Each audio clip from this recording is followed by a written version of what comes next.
Hello दोस्तों, welcome to art red. मेरा नाम है अशोक रौतेला और आज हम बात करेंगे एक ऐसे स्कैम की जो सिर्फ एक फाइनेंशियल स्कैंडल नहीं बल्कि ग्रीड, पॉलिटिक्स और रेगुलेटरी फेलियर का एक कॉम्प्लेक्स स्टोरी है। The Saradha chit fund scam. कैसे एक पॉन्जी स्कीम ने लाखों लोगों के सपनों को तोड़ दिया और पूरे सिस्टम की वल्नरेबिलिटीज को एक्सपोज किया। अब वन बाय वन देखेंगे। इस वीडियो को हमने 4 भागों में डिवाइड किया है, सेगमेंट 1, 2, 3, 4। तो वन बाय वन देखते हैं। आगे बढ़ने से पहले अगर आप चैनल पर नए हो तो चैनल को सब्सक्राइब जरूर कीजिएगा और वीडियो को लाइक कीजिए। तो सेगमेंट नंबर 1 है the rise and expansion of Saradha group. ये हुआ था 2006 से 2012 के बीच में। तो शारदा ग्रुप का उदय 2006 में हुआ जब सुदीप्तो सेन ने एक डाइवर्सिफाइड इन्वेस्टमेंट कंपनी के रूप में उसको स्टैब्लिश किया। ग्रुप का जो प्राइमरी एजेंडा था वो ये था कि लोगों से इन्वेस्टमेंट अट्रैक्ट करना, वो भी अनरियलिस्टिक और हाई रिटर्न्स का प्रॉमिस देके। ये एक सोफिस्टिकेटेड पॉन्जी स्कीम थी जो ईस्टर्न इंडिया के सेमी अर्बन और रूरल एरियाज के लोगों को टारगेट करती थी। शारदा ग्रुप का बिजनेस मॉडल फेक डाइवर्सिफिकेशन पर आधारित था। कंपनी ने बहुत सारी शेल कंपनीज बनाई थी जैसे कि ग्लोबल ऑटोमोबाइल और लैंडमार्क सीमेंट, जो कि एक फंक्शनल बिजनेस का फैकेट बनाए रखती थी। वो इन्वेस्टर को ये दिखाया जाता था कि company real estate, media, tourism, automobile sector में काम करती है। शारदा ग्रुप का एक्सपेंशन ज्यादातर रूरल बंगाल, उड़ीसा, असम और त्रिपुरा में था, जहां पर फाइनेंशियल लिटरेसी की कमी थी और इन्वेस्टर फॉर्मल बैंकिंग चैनल को एक्सेस नहीं कर पाते थे। इस बात का उन्होंने फायदा उठाया। तो शारदा ग्रुप ने अपने स्कीम्स के लिए लोकल एजेंट्स का एक एक्सटेंसिव नेटवर्क बनाया था।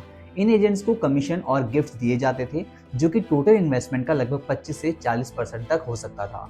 ये एजेंट्स अपनी क्रेडिबिलिटी और रिलेशनशिप का यूज करके इन्वेस्टर को कन्विंस करते थे और इनको रिटर्न में ये प्रॉमिस करते थे कि 25 से 100% के बीच का आपको रिटर्न दिया जाएगा, जो कि बहुत ही अनरियलिस्टिक है और अनसस्टेनेबल भी है।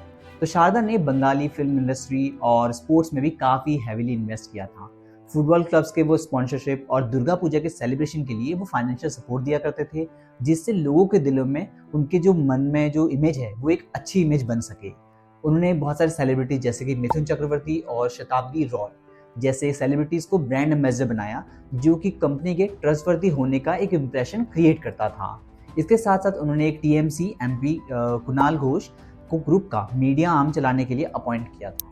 अब बात करते हैं कि रेगुलेटरी लूपहोल्स का उन्होंने इस्तेमाल कैसे किया। तो शारदा इनिशियली चिटफंड के रूप में ऑपरेट करती थी, जो कि स्टेट लेवल रेगुलेशन के अंडर आते थे। लेकिन 2009 के बाद सेबी ने इन पर एक्शन लेना स्टार्ट किया तो शारदा ने अपनी फंड रेजिंग स्ट्रैटेजीज को बदल दिया। ग्रुप ने डिबेंचर्स और रिडीमेबल बॉन्ड्स इशू करके पब्लिक से फंड्स कलेक्ट किए, जो कि सेबी के कंपनीज एक्ट 1956 का वायलेशन था।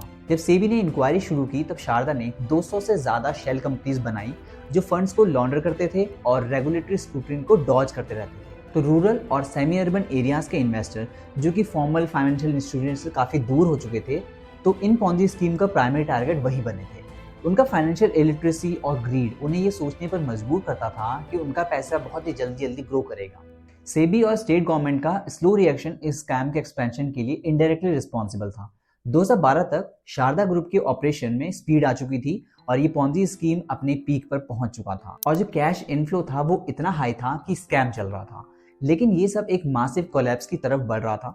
तो सेबी की वार्निंग्स और पॉलिटिकल कनेक्शन के बावजूद शारदा ग्रुप रेगुलेटर्स को कंफ्यूज करने में सफल रहा।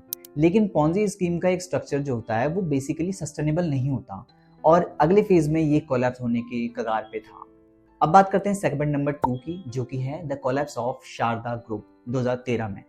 तो 2013 में शारदा ग्रुप का पॉन्जी स्कीम स्ट्रक्चर अपने ब्रेकिंग पॉइंट पर था और कैश जो इनफ्लो था, वो जो नए इन्वेस्टर का पैसा पर डिपेंडेंट होता है, वो रैपिडली डिक्लाइन होने लगा। तो इस डिक्लाइन ने सिर्फ स्कीम की फाइनेंशियल मॉडल को ही नहीं बल्कि एक चेन रिएक्शन भी शुरू कर दी, जिसके कारण शारदा ग्रुप धीरे धीरे ढहने के कगार पे था। इस तरह उनका जो इन्वेस्टर का ट्रस्ट था और कंपनी का जो इंफ्रास्ट्रक्चर था वो कोलैप्स होने लग गया।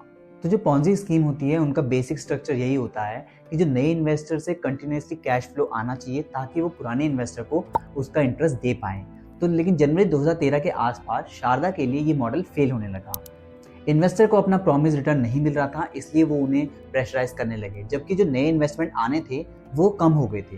तो सुदीप्तो सेन ने एजेंट्स और इन्वेस्टर को शांत रखने के लिए बहुत कोशिश की, लेकिन जो फंड का शॉर्टेज था और जो समस्या थी वो बढ़ती जा रही थी। तो इस वक्त तक जो पब्लिक का ट्रस्ट है उन पर भरोसा बहुत कम हो गया था और स्कैम के खिलाफ बहुत सारे प्रोटेस्ट और लीगल कंप्लेंट्स बढ़ रहे थे। वेस्ट बंगाल, उड़ीसा और असम में शारदा के ऑफिस के सामने लोग जमा होने लगे और अपने पैसों की वापसी की मांग करने लगे। तो शारदा का इंफ्रास्ट्रक्चर कंप्लीटली डिसफंक्शन होने लगा था और कैश रिजर्व जो है बहुत जल्दी ही एग्जॉस्ट होने लगे। तब आता है अगला टर्निंग पॉइंट। अप्रैल 6, 2013 को सुदीप्तो सेन ने एक 18 पेज का लेटर लिखा जो इस स्कैम का एक्सपोज होने की शुरुआत थी। ये लेटर सीबीआई को भेजा गया जिसमें सेन ने अपने आप को इनोसेंट बताया और टीएमसी पॉलिटिशियन जैसे कुणाल शाह पर ब्लैकमेल और फाइनेंशियल मिसमैनेजमेंट का आरोप लगाया। उन्होंने ये भी एक्सेप्ट किया कि large scale money laundering Dubai, south Africa, Singapore जैसे लोकेशन में की गई है। अप्रैल 10 को कन्फेशन के बाद सुदीप्तो सेन अपने 2 क्लोज एसोसिएट देवजानी मुखर्जी और अरविंद कुमार चौहान के साथ गायब हो गए, अंडरग्राउंड हो गए। लेकिन 23 अप्रैल 2013 को पुलिस ने उन्हें जम्मू कश्मीर से अरेस्ट कर लिया। इस अरेस्ट ने स्कैम के जो नए डायमेंशन है उसे खोल दिए, लेकिन स्कैम का जो पैसा था उसको ट्रेस करना काफी मुश्किल हो रहा था। तो शारदा ग्रुप के कोलैप्स होने के बाद लाखों लोगों का पैसा डूब गया। स्कैम का साइज जो लगभग 2500 करोड़ के आसपास बताया गया था और इसका इम्पैक्ट जो लो इनकम फैमिलीज थी उन पे पड़ा था, जो कि अपनी सेविंग को खो बैठे थे। तो वेस्ट बंगाल, असम और त्रिपुरा में एक सोशो इकोनॉमिक क्राइसिस बन गया था जिसमें लोग साइकोलॉजिकली और फाइनेंशियल कोलैप्स से गुजर रहे थे। कुछ हाई प्रोफाइल इन्वेस्टर और एजेंट्स ने भी अपने लॉसेस को अब्सॉर्ब नहीं कर पाए और कुछ केसेस में उन्होंने सुसाइड तक कर लिया। ये दिखाता है कि कैसे पॉन्जी स्कीम सिर्फ फाइनेंशियल नहीं बल्कि साइकोलॉजिकल और इमोशनल डिवास्टेशन भी लाती है। तो सुदीप्तो सेन के लेटर ने टीएमसी के कुछ प्रोमिनेंट पॉलिटिशियन जैसे कि एमपी कुणाल घोष और ट्रांसपोर्ट मिनिस्टर मदन मित्रा के इन्वॉल्वमेंट पर सवाल उठाए। उन्होंने कहा कि शारदा ग्रुप का पैसा मीडिया और पॉलिटिक्स में इन्वेस्ट किए गए थे जो पॉलिटिशियन को फाइनेंशियल और पब्लिसिटी बेनिफिट्स देते थे। ममता बनर्जी का नाम भी इस कंट्रोवर्सी में आया था जब एलिगेशन लगे कि उन्होंने अपने पेंटिंग्स के जरिए स्कैम के पैसों का फायदा उठाया।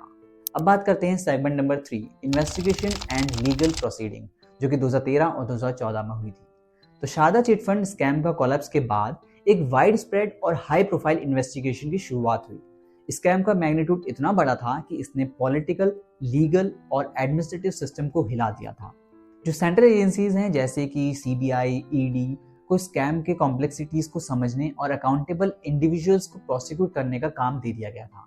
इनिशियल इन्वेस्टिगेशन और स्टेट रिस्पॉन्स अप्रैल 2013 के कोलैप्स के बाद ममता बनर्जी के द्वारा जो चलाई जा रही थी बंगाल में गवर्नमेंट, उन्होंने एक जुडिशरी इंक्वायरी कमीशन अपॉइंट किया जो कि स्कैम के विक्टिम्स के लिए था कि इनको कैसे सहारा दिया जाए और अकाउंटेबिलिटी स्टैब्लिश करने के लिए एक 500 करोड़ का रिलीफ फंड की अनाउंस किया।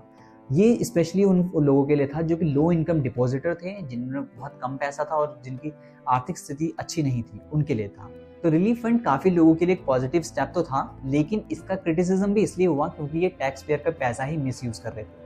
तो स्कैम के जो गिल्टी पार्टीज थे वो डायरेक्टली तो टारगेट तो हो नहीं रहे थे, बल्कि सरकार अपनी जेब से ये 500 करोड़ दे रही थी।